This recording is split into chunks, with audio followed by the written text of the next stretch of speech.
മലബാറിലേക്ക് കൂടി ഒന്ന് പോകേണ്ടതായിട്ടുണ്ട്. രേഷ്മ ചേരുകയാണ്.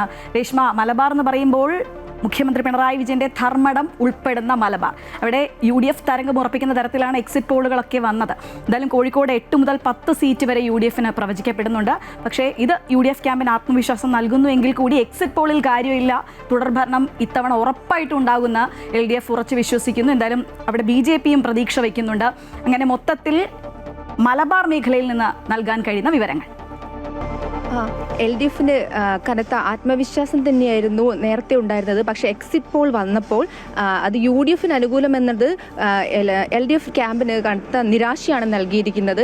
നമുക്ക് മലബാറിൽ തന്നെ അറിയാം, ബേപ്പൂരിൽ ഒരു VIP മണ്ഡലമാണ്. ബേപ്പൂരിൽ വൻ മത്സരമാണ് നടന്നത്. ഇവിടെ അൻവർ നല്ല ആത്മവിശ്വാസമായിരുന്നു കഴിഞ്ഞ ദിവസം പോലും പ്രകടിപ്പിച്ചിരുന്നത്.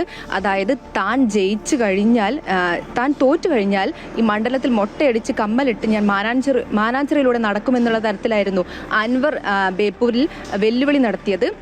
ഇതിന് തൊട്ടു പിന്നാലെ തന്നെ PM മുഹമ്മദ് റിയാസ് പ്രതികരിക്കുകയുണ്ടായി.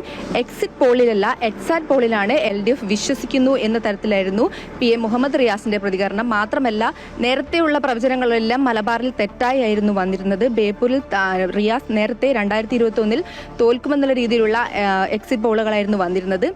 പക്ഷെ മികച്ച ഭൂരിപക്ഷത്തോടെയായിരുന്നു PM മുഹമ്മദ് റിയാസ് ഈ മണ്ഡലത്തിൽ ജയിച്ചു കയറിയത്. ഈ ഒരു കാരണം തന്നെയാണ് ചൂണ്ടിക്കാട്ടിയാണ് LDF ആത്മവിശ്വാസം പ്രകടിപ്പിക്കുന്നത്.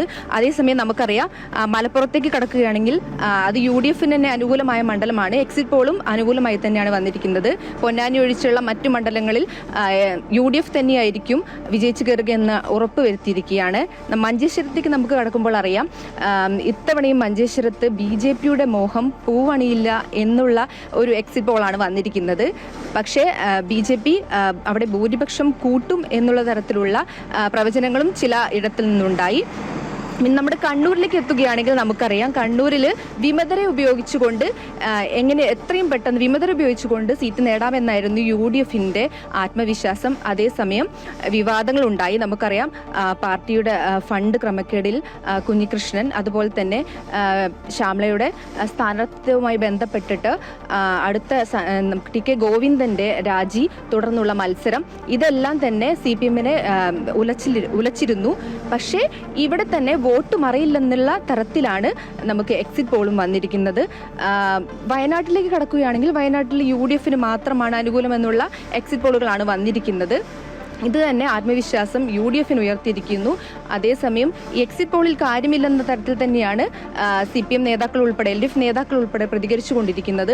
മലബാറിൽ തന്നെ നമുക്കറിയാം, 13 സീറ്റുകൾ തന്നെ, നേരത്തെ 2 സീറ്റുകൾ മാത്രമാണ് UDFന്റെ കയ്യിലുള്ളത്. ഇത്തവണ അത് എക്സിറ്റ് പോളുകൾ വരുമ്പോൾ 8 മുതൽ 11 സീറ്റ് വരെ UDFന് ലഭിച്ചേക്കുമെന്നുള്ള എക്സിറ്റ് പോളുകൾ ഉണ്ടായി.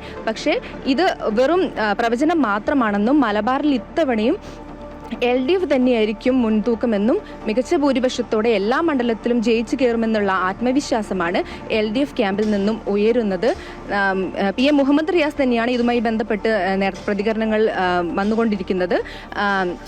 ബേപ്പൂർ പോലെ തന്നെയാണ് നമുക്ക് നേരത്തെ വിവാദമുണ്ടായിരിക്കുന്ന മണ്ഡലമായ പേരാമ്പ്രയിൽ നമുക്കറിയാം, ആദ്യഘട്ടത്തിൽ തന്നെ തിരഞ്ഞെടുപ്പ് വന്നപ്പോൾ തന്നെ വിവാദമായിരുന്നു. ഈ മണ്ഡലത്തിൽ ഉൾപ്പെടെ LDF ഒരിക്കലും ആത്മവിശ്വാസം കൈവിടുന്നില്ല എന്നുള്ള തരത്തിലുള്ള പ്രതികരണങ്ങളാണ് വന്നുകൊണ്ടിരിക്കുന്നത്. ശ്രീജ.